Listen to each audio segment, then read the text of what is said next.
Well, hello, folks out there in YouTube land. Got a big show lined up for you. Let's get right on into it. All right, the screen, here it comes. Carolina cornerback is throwing shade at Hyatt. Oh, boy. And also our future five-star Vol QB, question mark. All right, we're going to get into both of these stories here in just a moment. Let's pull up this article. It's by one of my favorite reporters, Zach Reagan of A to Z Sports. And here it is. South Carolina cornerback just gave Vols wide receiver Jalen Hyatt plenty of motivation, and it's a really good read. So, again, check that out, A to Z Sports. It says Tennessee Vols wide receiver Jalen Hyatt, a potential first-round pick. He really didn't have any bad games at UT. He didn't have a great game, though, at South Carolina. Not many did. He had, of course, several monster games. The Alabama game was amazing. What do you have, 5 touchdowns? I mean, I'm just crazy, 5 touchdowns. Who does that? One of those games that he didn't play fantastic was South Carolina. He caught 6 passes for 65 yards and he didn't have any touchdowns. In the big loss that we had had to do with a fight with a linebacker. Well, I don't even want to talk about it. But anyway, considering the way Hyatt dominated teams like Alabama and Kentucky, it was a bit of a surprise. The main reason that Hyatt didn't generate any splash plays, the Gamecocks had a great player, Cam Smith. He's going to be a first-round draft pick. He totally focused on Hyatt, and that was his whole goal in the game, was to try to keep everything in front of him. Said he defended the superstar wide receiver most of the night. He was able to limit Hyatt's explosiveness by playing man coverage. And again, he kept everything in front of him and then just focused on catching him afterwards. He didn't try to break up any passes. He was super conservative against him and just tried to, give him his 10 yards. So the Gamecocks cornerback who grew up just minutes away from Hyatt in South Carolina recently spoke to Saturday Down South about defending Hyatt, and Smith made it clear that he feels like he got the best of Hyatt. He says him not getting any yards after catch, it was kind of getting in his head because he's not used to that type of thing. Coming in, I was just trying to make sure I made every tackle after the catch. I know I'm not going to be breaking up every ball the way I was playing it, so it was just every tackle, making sure I was being aggressive and making sure he feels me on every one of them. I do feel like I got the better of Hyatt in that situation.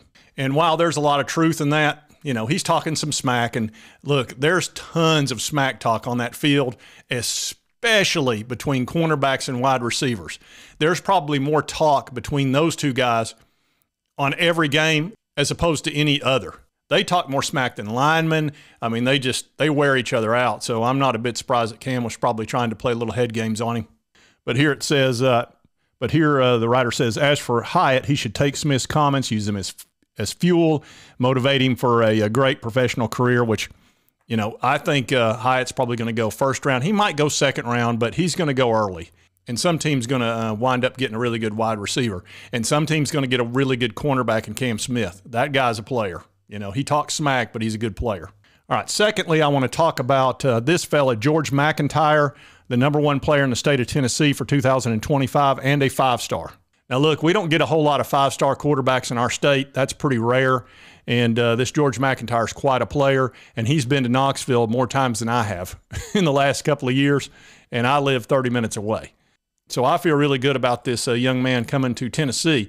If not him, we also have another quarterback that's a 5-star that's super interested in the Vols as well, but we're going to talk about George McIntyre right now. And here you see him on 247. He's 6'5.5", 182 pounds, and he'll put on weight. The kid's just he's just going to be a junior this year. Here's his ranking, 99, #1 player in the state of Tennessee, #2 quarterback in the country, #12 nationally. That's a heck of a rating right there. There's your 5-star. And he's got a lot of teams, everybody's after him, of course. I mean, you can imagine.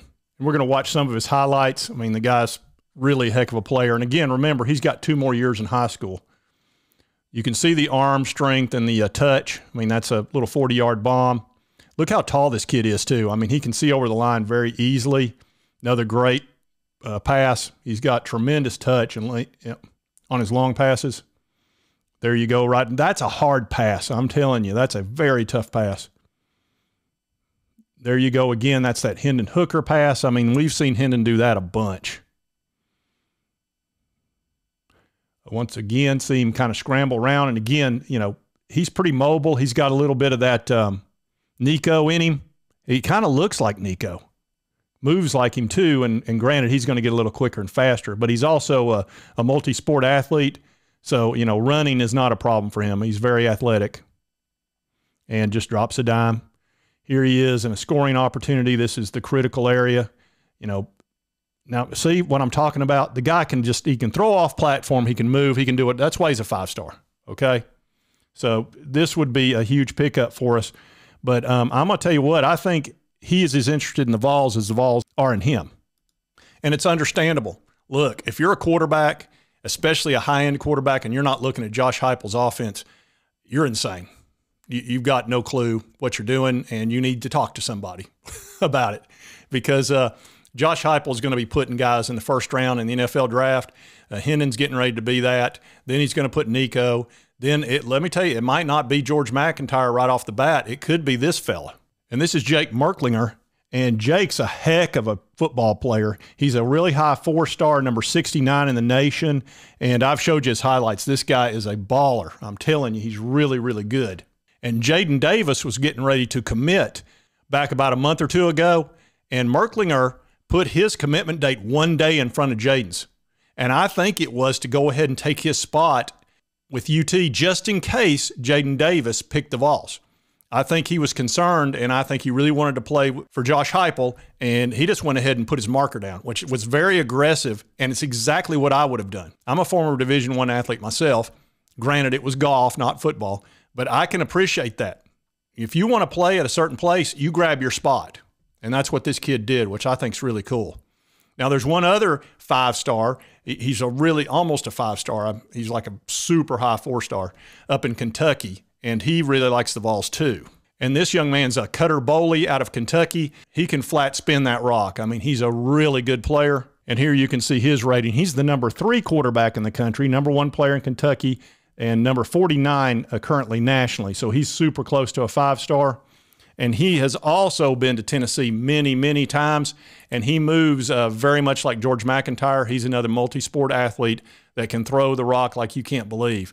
And I think he's super interested in playing for Josh Heupel as well. I think both those guys, if they had their druthers, would be a Vol. But really, you're not going to get 2 5-stars or a 5-star and a super high 4-star in the same class, not in these times. So it's going to be one or the other.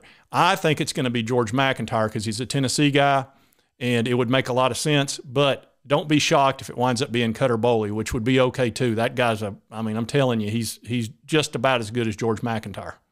And he's a little bit bigger, if you can believe that. I mean, bigger as far as a weight and about the same height. So I couldn't feel better about our quarterback situation. We got Joe Milton. We've got Nico as his backup. We've got this Merklinger guy that's a super high 4-star for next year. Then we've got these 2 5-stars that I think it's going to be who decides to come be a Vol. It's going to be one or the other, in my opinion. If it's somebody else, it's probably going to be a 5-star as well or a really high 4-star. Josh Heupel is going to have no problem getting a great quarterback anytime he wants. The big problem is going to be he may have too much talent that, it scares off some other guys, and that's okay. Also at this time, I wanted to introduce, this is a guy that's my first sponsor, and we're going to be running a few ads throughout the month over the next 30 or 40 days on a property that he owns, and a real nice fella, and I wanted to introduce him at this time and give you the scoop. All right, folks, I wanted to introduce a new sponsor. He's going to do a little bit of advertising on the show with us, and his name's Peter Holloway, and he's a big Vols fan like most of us out there, and he's got a property down in Florida, Panama City, Florida, and he rents that home out. It's right next to the beach. It's within walking distance of a really nice beach down there, and it's a beautiful piece of property. And of course, I'll show everybody that with pictures a little bit later. But I just wanted to introduce him, and he wanted to kind of support the show, which I thought was pretty cool. And he just kind of started this venture back in 2021 with your rental home. That's correct. Yeah. All right. Yes. Let's see. Tell me about your being a Vols fan and sort of what brought you to the Vols and that sort of thing. Yeah, definitely. So growing up, my family lived in Michigan, and at the time, this was the late 90s, we were the only family that I knew wearing orange. Everyone was either blue and gold, or they were wearing the green and white.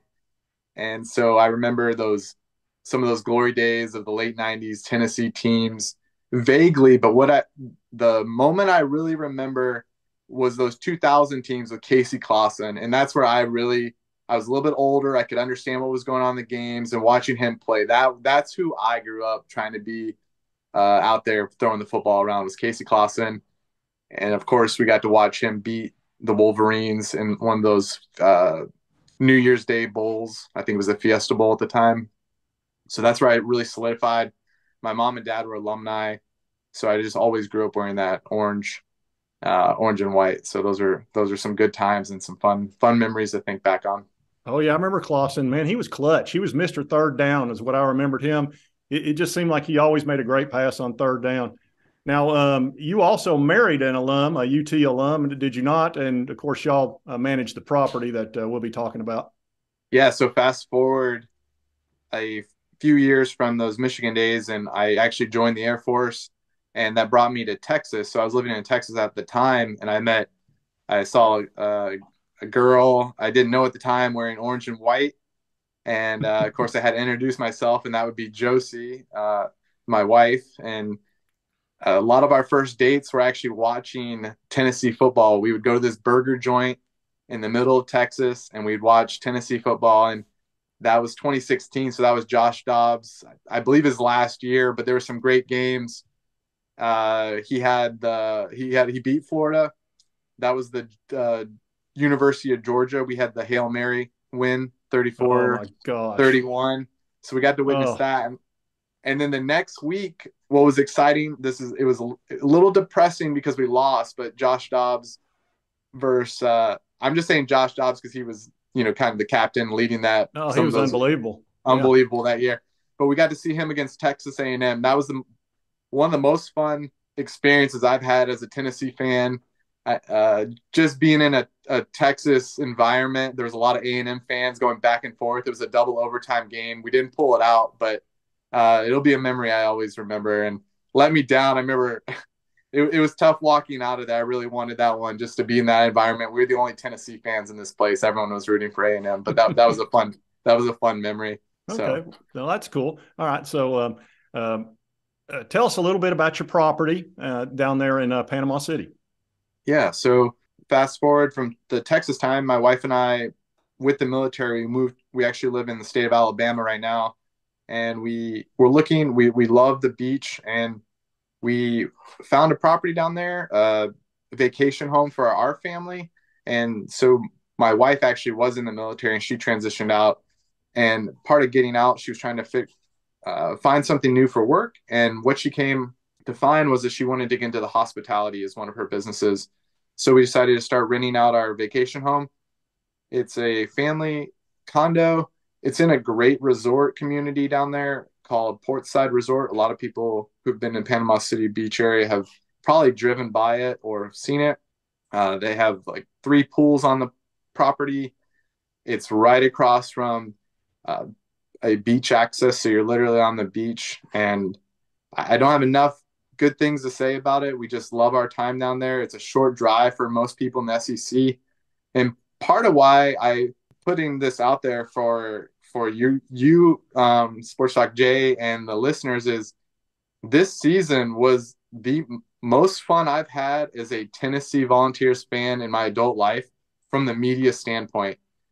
The content that your show put out, the content from some of the big networks, it felt like every day there was something to listen to, and I was trying to just figure out how I could support you guys and keep you going. So when I heard you mention sponsorship, there's not enough thanks I could give you for some of the entertainment you provided me. I think the Friday, here's one story from our beach. The Thursday, Friday before the LSU game, we went down to Florida to our property, and we were staying there, and I was listening to Sports Talk Jay on the beach and not thinking much of it, because in the past we would go down the beach, or other people go down the beach, and Tennessee Vols on Saturday, if you got to watch the game, great. And there were some games you wish you didn't see, right? But It was different this year down there. I was on the beach. I had the LSU game pulled up, and I knew there was other Vols fans on the beach because people were cheering. I had not heard that atmosphere, and there was just a buzz about this year that was different, and it was just such a special time. So really, my sponsorship for the show is just to say thank you for everything you did this past year and what you have planned for the future. And with my work schedule and everything else, when I put on Sports Talk J, that's kind of my plug to all things Tennessee football. And sometimes I listen to the basketball, sometimes I don't, but that I really get my plug for the Tennessee football from your show along with some of the other. So like I said, on the media front, this was one of the most fun I've had entertainment wise on those days between Sunday and Friday before game day on Saturday. The media this year was special. Well, that's cool. I appreciate you saying that. Yeah. I'm not for everybody. I'm a little bit off center on some of my stuff. It gets a little bit crazy. Yeah, you had some fun episodes this year. I think some of your characters are pretty clever, and hope to see some of those return here in the next season. I'm afraid you will. You might very well. I'm working on a couple right now that might show up. I don't know if they're going to pan out or not. All right, folks, if you enjoyed that content, be sure to hit that like button. Let's move to continue to cover the Vols. And if you've not subscribed, it's right here on the left. Just hit that little button. I would appreciate it. And I hope you did like the content. We'll see you next time on Sports Talk J.